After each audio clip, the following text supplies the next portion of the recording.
You realize you're just my backup option, right? She smirked, so I smiled, thanks, and blocked her everywhere.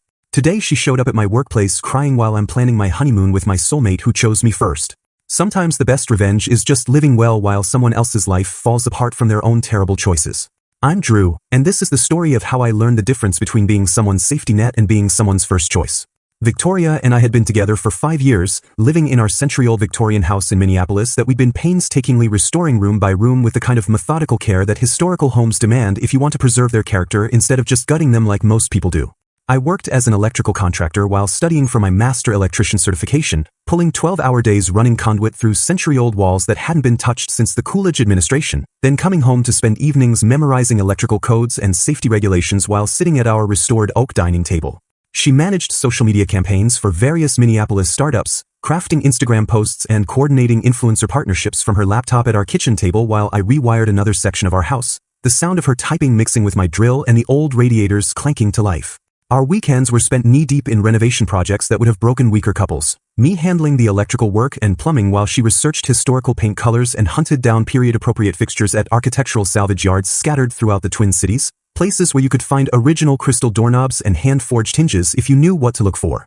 The house had become our masterpiece, each room representing months of shared labor and countless Saturday trips to obscure antique shops where Victoria would geek out over original crown molding and hand-forged hardware while I calculated how much rewiring each room would need to bring it up to modern safety standards without destroying the historical integrity.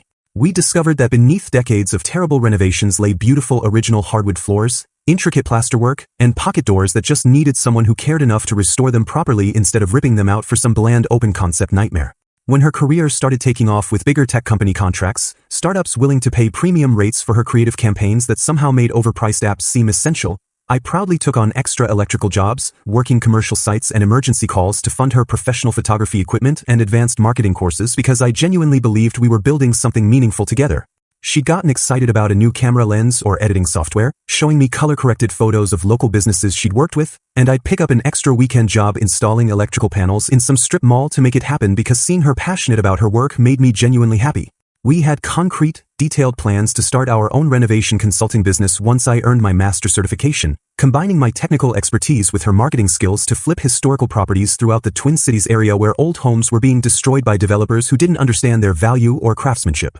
Victoria had already designed mock-up websites and business cards featuring before and after photos of our own house, researching target neighborhoods and potential profit margins while I mapped out the electrical and plumbing challenges we'd likely encounter in different eras of Minneapolis housing, from 1890s Queen Anne's to 1920s bungalows.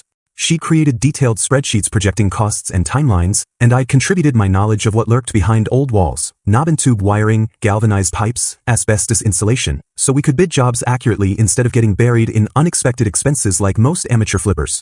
Looking back, I realize I was the only one who actually believed in those plans, but at the time everything felt solid and real, like we were laying the foundation for a life that would matter beyond just making money. Victoria would curl up next to me while I studied electrical codes in the evenings, sometimes helping me memorize safety regulations while we planned which house we'd tackle next and debated the merits of period-accurate restoration versus modern convenience, her head on my shoulder while we flipped through real estate listings and dreamed about turning forgotten houses into homes again. I thought we were partners working toward the same future, two people who'd found something worth building together with our own hands and vision. But apparently I was just funding her real dreams while she figured out what she actually wanted from life. And what she wanted didn't include a guy who worked with his hands and came home covered in sawdust and wire insulation, smelling like construction sites instead of the trendy coffee shops where her successful clients spent their days. The shift started so gradually that I almost missed it, like watching paint fade over months instead of noticing it happen all at once. Victoria began making subtle comments about my traditional mindset whenever I suggested practical solutions to her business challenges, rolling her eyes when I mentioned that maybe expanding into commercial electrical work would give us more financial stability than chasing the latest tech trends her startup clients were obsessed with. "Drew, you think like a contractor," she'd say with this new edge in her voice, "but the world is moving toward innovation and disruption, not just fixing old things."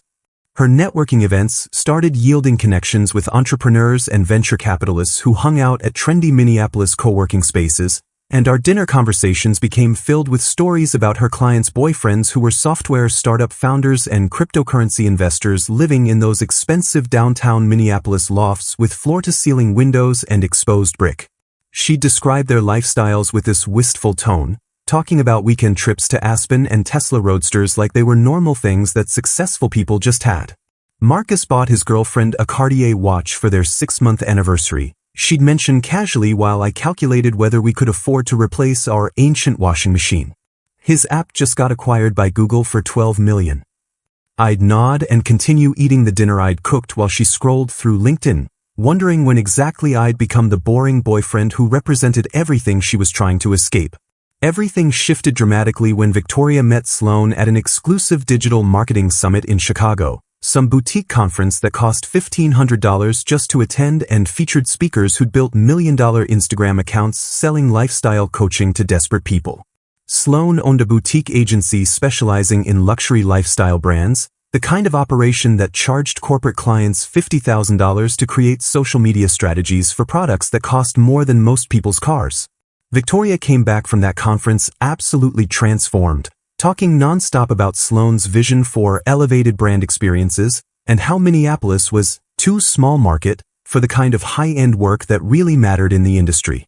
Sloan thinks I have serious potential, she announced, showing me glossy photos of Sloan's Chicago office with its minimalist furniture and abstract art that probably cost more than my truck.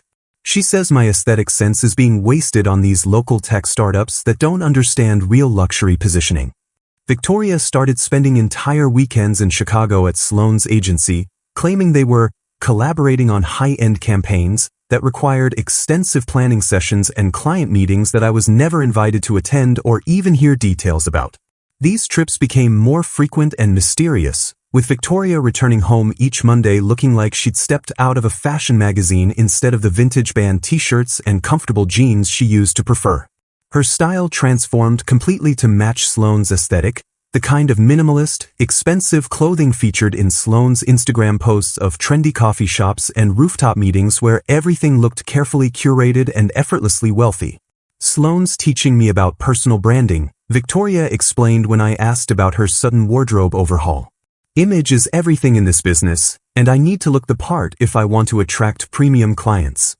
The clothes weren't cheap either. I noticed the credit card bills showing purchases from stores I'd never heard of, places where a simple black sweater cost more than I spent on groceries in a month. But whenever I brought up money, Victoria would get defensive and lecture me about investing in your professional image, like I was some peasant who didn't understand how successful people operated.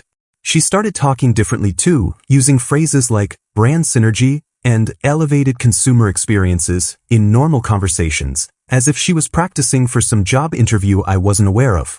Our house restoration projects, which had once been our shared passion, suddenly became evidence of my limited thinking.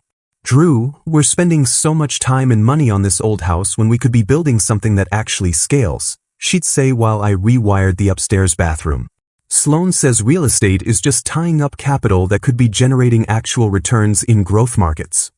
The irony wasn't lost on me that she was criticizing our investment in a house that had already doubled in value since we'd bought it, but pointing that out just made her more frustrated with my narrow perspective on wealth building.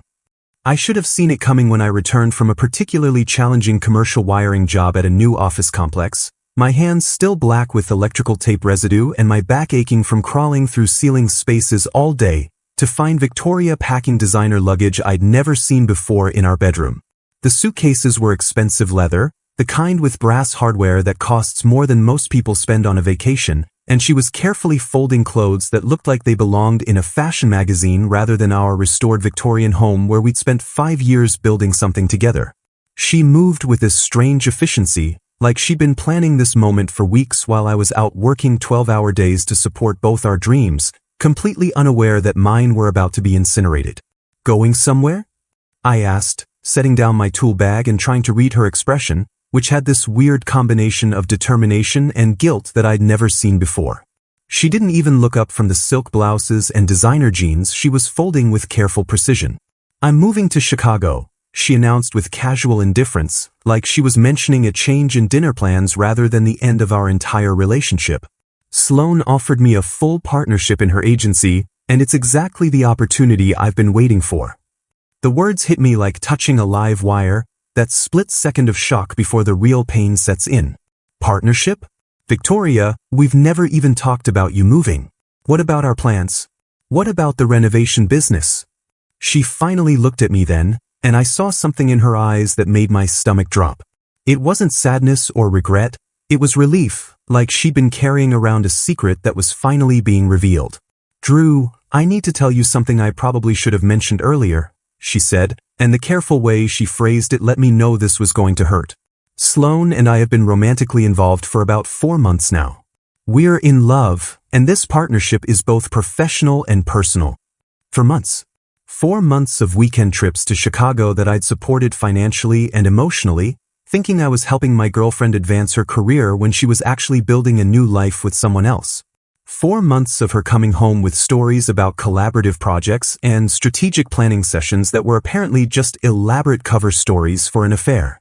4 months, I repeated, trying to process the timeline. So when you went to that conference in February, when you said you were working late on campaigns, when you needed money for those new clothes? I was figuring out what I actually wanted from life," she interrupted, and there was this defensive edge in her voice like I was being unreasonable for feeling betrayed.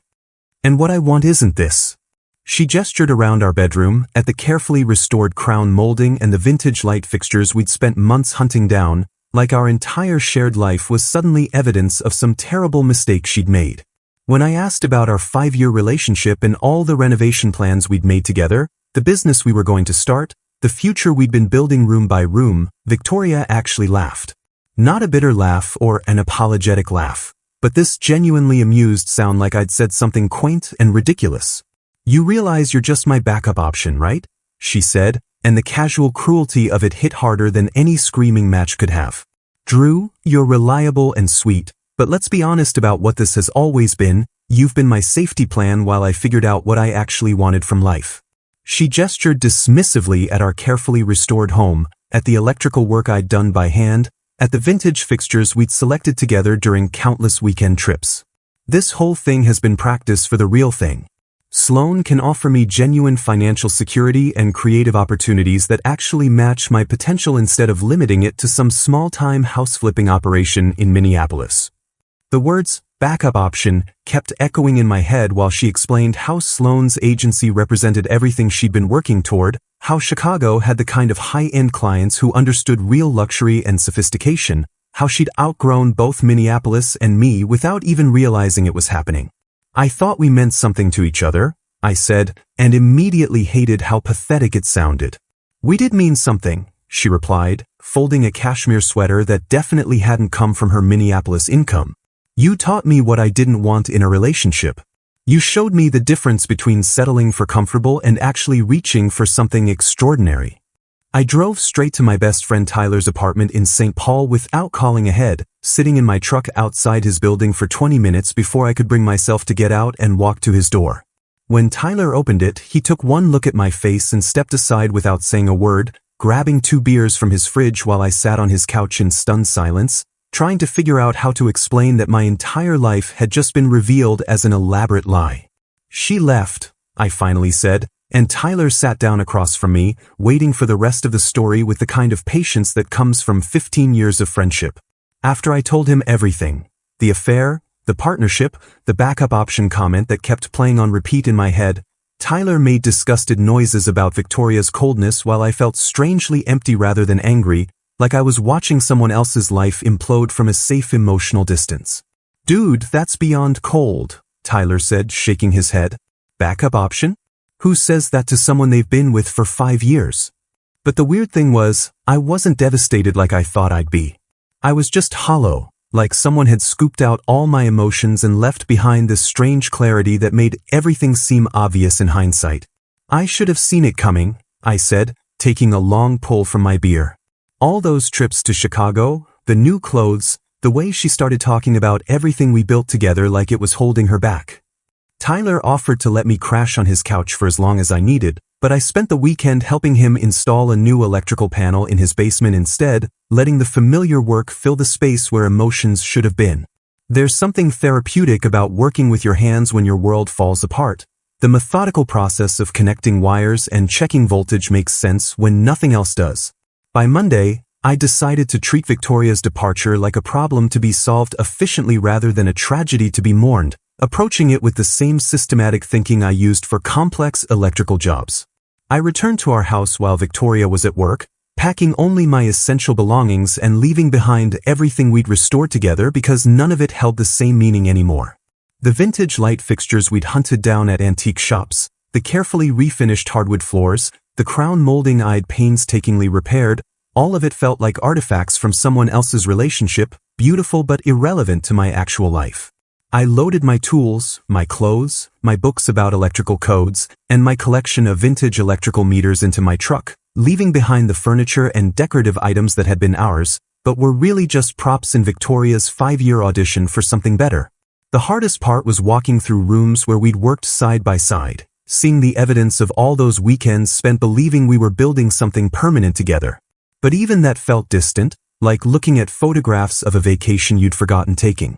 I left my key on the kitchen counter with a note saying, "Good luck with everything." Not sarcastic, just genuinely wishing her well with the life she'd chosen over the one we'd built together.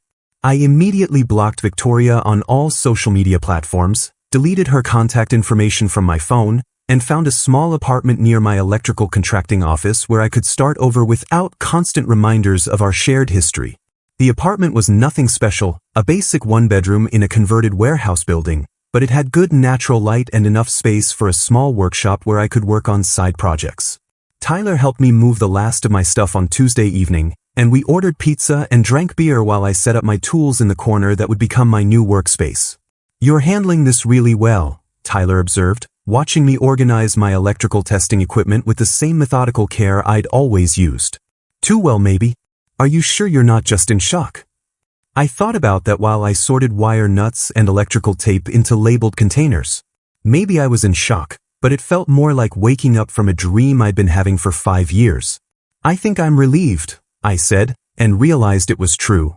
I was working so hard to make someone happy who was never going to be happy with what I could offer. Now I don't have to pretend that was sustainable.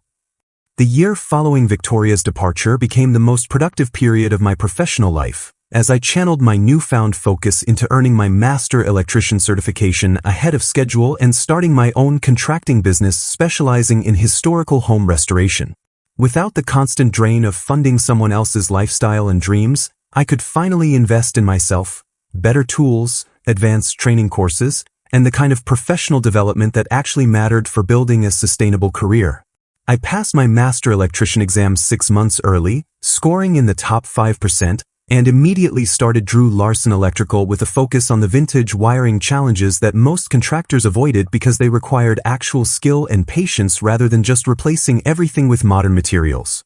My expertise in vintage electrical systems made me highly sought after among Minneapolis homeowners renovating old properties, the kind of people who appreciated craftsmanship and were willing to pay for someone who understood the difference between restoration and renovation.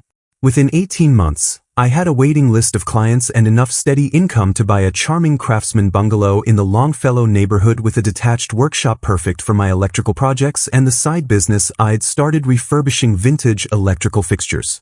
The house was everything our Victorian had been trying to become: authentic, well-maintained, with character that didn't need to be artificially created through expensive renovation projects. Tyler suggested joining a hiking club to meet people outside work, partly because he was tired of me spending every weekend alone in my workshop, and partly because he thought I needed to prove to myself that I could connect with people who weren't paying me to fix their electrical problems. The Twin Cities Hiking Club met every Saturday morning at different trailheads around Minnesota, and while I was initially skeptical about group activities, I discovered that I genuinely enjoyed the quiet camaraderie of people who appreciated being outdoors without needing to document every moment for social media. The hiking led me to discover my love for rock climbing at the local climbing gym, where the methodical problem-solving required to find the right route up a wall appealed to the same part of my brain that enjoyed troubleshooting complex electrical issues. That's where I met Grace, a physical therapist who volunteered teaching adaptive climbing techniques to people with disabilities, helping them achieve things they thought impossible with patience, encouragement, and creative problem-solving that reminded me why I'd fallen in love with restoration work in the first place. Grace had warm hazel eyes that lit up when she talked about her patients' breakthroughs, an infectious laugh that made everyone around her feel more optimistic, and the kind of genuine confidence that came from helping others rather than seeking validation through expensive purchases or social media followers. She appreciated my methodical approach to both climbing and life without trying to change my fundamental nature, asking thoughtful questions about electrical work instead of dismissing it as boring or traditional, and showing genuine interest in the historical houses I was restoring around the city. Our relationship developed naturally over months of weekend climbing trips and quiet evenings working on our respective hobbies, Grace refinishing furniture she'd bought at estate sales in my workshop while I taught her basic electrical skills for her own home projects. She'd bring over pieces that needed rewiring or lamp bases that required new sockets, and we'd work side by side while talking about everything from her physical therapy cases to my latest electrical challenges, building the kind of comfortable partnership I'd thought I'd had with Victoria but realized now had been completely one-sided. Grace never made me feel like I needed to be more than I was or different from who I was, never compared me to other men or suggested that my career was somehow limiting her potential. Instead, she made me feel like the person I'd always been was exactly who she wanted to be with, and that revelation was more healing than all the therapy in the world could have provided. The contrast between Grace and Victoria became clearer every day we spent together, not because I was constantly comparing them, but because Grace's genuine appreciation for who I was highlighted how much energy I'd been spending trying to be someone else for 5 years. When I told Grace stories about particularly challenging electrical jobs, she'd ask follow-up questions about the technical solutions I'd found, genuinely curious about how I'd figured out problems that stumped other contractors. When Victoria used to ask about work, it was always perfunctory, a polite question before steering the conversation toward her clients or her networking events or whatever expensive thing she'd seen that day. Grace would get excited about my successes, landing a big restoration contract, solving a particularly tricky wiring puzzle, getting referrals from satisfied customers who appreciated quality work. She celebrated my professional growth like it mattered to her personally, not because it affected her lifestyle but because she cared about my happiness and fulfillment.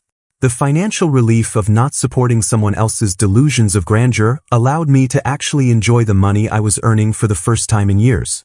I could afford the high-quality tools that made my work more efficient, take advanced electrical courses that expanded my expertise, and even save money for the future without constantly calculating whether I could afford Grace's latest professional development fantasy.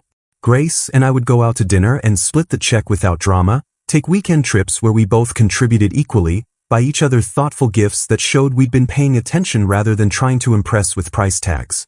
2.5 years after Victoria's dramatic exit, Tyler called with news that her upgrade to Chicago had spectacularly backfired when Sloan's luxury branding agency was exposed as an elaborate Ponzi scheme targeting wealthy clients seeking exclusive marketing services. "Dude, you're not going to believe this," Tyler said, and I could hear the amazement in his voice. "Remember Victoria's fancy girlfriend with the boutique agency? Turns out she was running a total scam." According to the news articles Tyler was reading, Sloan had been using Victoria's Minneapolis tech connections to recruit new victims while systematically draining existing clients' marketing budgets through fake campaigns and inflated service contracts that never delivered the promised results. The FBI investigation revealed that Sloan had been charging clients $50,000 for marketing strategies that consisted mostly of stock photos and generic social media templates, using the money to fund her expensive lifestyle and office space while stringing clients along with promises of exclusive brand partnerships that didn't exist. Victoria lost her savings to legal fees when investigators discovered her signature on contracts that made her legally liable for services the agency had never actually provided, facing potential fraud charges that could have landed her in federal prison if prosecutors hadn't determined she was more victim than accomplice. She'd signed dozens of contracts without reading them, trusting Sloan completely and assuming that someone who lived so luxuriously must know what they were doing, never questioning why clients were paying so much for marketing work that seemed surprisingly similar from campaign to campaign. The partnership Victoria had been so excited about turned out to be a way for Sloan to use her credentials and connections while keeping her legally responsible for the fraudulent contracts, making Victoria the perfect fall guy when the scheme inevitably collapsed. When the FBI raided Sloan's office, they discovered that most of the expensive furniture and art had been rented for appearances, the international business expansion was pure fantasy, and Sloan had disappeared to Europe with the remaining money, leaving Victoria unemployed, blacklisted in the marketing industry, and facing a mountain of legal bills from trying to prove her innocence. "She's completely broke," Tyler reported with a mixture of schadenfreude and genuine pity.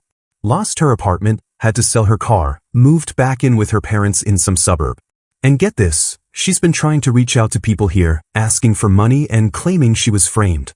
Victoria began desperately attempting to contact me through mutual friends, creating fake social media accounts after discovering I'd blocked her everywhere, and even calling my electrical contracting business pretending to need emergency repair services just to get me on the phone. The messages started innocent enough, casual, checking in, attempts that pretended nothing significant had happened between us, like she was just an old friend wanting to reconnect after a few years of natural distance. But they quickly escalated to manipulative pleas about being framed by someone she trusted, needing financial help from someone who really knew her character, and increasingly desperate attempts to convince me that her legal troubles were the result of being naive and trusting rather than the predictable consequences of chasing easy money and luxury lifestyles. The late-night voicemails were the worst part, slurred and rambling messages where she'd cry about how unfair everything was, how she'd been taken advantage of by someone she thought loved her, how she just needed $25,000 in legal fees to clear her name and start over. "Drew, please, you're the only person who ever genuinely cared about me," she'd sob into my voicemail at 2 a.m., apparently forgetting that she told me I was just her backup option while packing to leave me for someone with more money. "I know I hurt you, but you know I'm not a criminal. I just need help from someone who understands who I really am." I was at my electrical contracting office planning my honeymoon to New Zealand with Grace, who was now my wife of 3 months, when Victoria showed up unannounced looking haggard and desperate after apparently tracking down my business address through public records. The woman standing in my doorway bore little resemblance to the confident, entitled princess I'd dated for 5 years. She had lost significant weight, her designer clothes replaced by wrinkled clearance rack items, and her eyes held the frantic look of someone who had exhausted all other options before resorting to this final humiliation. "Drew," she said, and her voice cracked immediately. "Thank God you're here. I need to talk to you."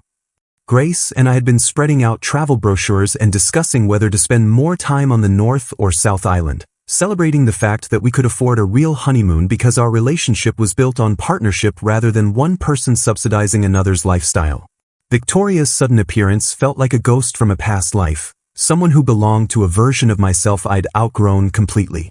She launched into a rehearsed speech about how she'd made terrible mistakes and realized that what we'd shared was real love, that she'd foolishly abandoned for superficial attractions, alternating between apologizing for her past cruelty and demanding financial help as if our history obligated me to rescue her from consequences of her own choices. "I know I hurt you badly," she said, tears already streaming down her face. "But Drew, you have to understand, I was young and confused about what I wanted. Sloane manipulated me, made me think I needed things I didn't actually need. What we had was genuine, and I threw it away for someone who was using me." The desperation in her voice was genuine, but so was the entitlement that made her assume I'd want to help her after she treated me like a disposable convenience. "I'm in serious legal trouble," she continued when I didn't immediately respond with sympathy. "The lawyers say I need at least $25,000 for a decent defense, and my parents can't help because they're barely getting by themselves. You're the only person who ever really knew me, who understood my character." When I calmly explained that I was happily married and not interested in rehashing our past, Victoria became increasingly agitated and threatened to contact Grace with information about our relationship that might damage my marriage. "Your wife needs to know what kind of man she married," Victoria said, her voice taking on that manipulative edge I remembered from our worst fights. "She needs to know about the things you said about other women, about how you treated me when you were angry." I pulled out my phone and started dialing Grace's number. "Here, let me call her right now so you can tell her whatever you think she needs to know." Victoria's face went white. "What are you doing?" "You said Grace needs to know something about me," I said, holding up the phone where she could see Grace's contact photo. "So let's call her. Grace knows everything about our relationship, including the part where you told me I was just your backup option. She also knows about these desperate attempts you've been making to contact me for money." The manipulation attempt collapsed as Victoria realized that I had found someone who chose me first and that her nuclear option would only reinforce how much better my life was without her. Grace answered on the second ring, her voice warm and curious. "Hey babe, what's up?" "My ex Victoria is here at the office," I said calmly. She says she has something important to tell you about our relationship. Want to talk to her? There was a pause, then Grace's amused laugh. The one who called you her backup option? Sure, put her on. I'm curious what she thinks I don't know. Victoria backed toward the door, shaking her head frantically. No, I made a mistake coming here. Drew, Grace continued, her voice carrying clearly through the phone, tell her I said thanks for leaving you available when I came along. Best thing that ever happened to me was meeting a man who knew his own worth. Victoria's final manipulation attempt had not just failed but had turned into a public demonstration of how completely I'd moved on from the relationship she'd destroyed. She stood there for a moment looking between me and the phone, probably calculating whether there was any angle left to play, any way to regain control of a situation where she held no cards. I hope you're happy, she said finally, bitterness replacing desperation in her voice. I am, I replied simply. Grace makes sure of that every day. Victoria gathered what remained of her dignity and walked toward the door, then paused and turned back one last time. You could have helped me, she said. After everything we shared, you could have shown some compassion. I did help you, I said. I stayed out of your way while you figured out what you actually wanted. Turns out that was the best thing I could have done for both of us. As the door closed behind her, I could hear Grace laughing on the phone.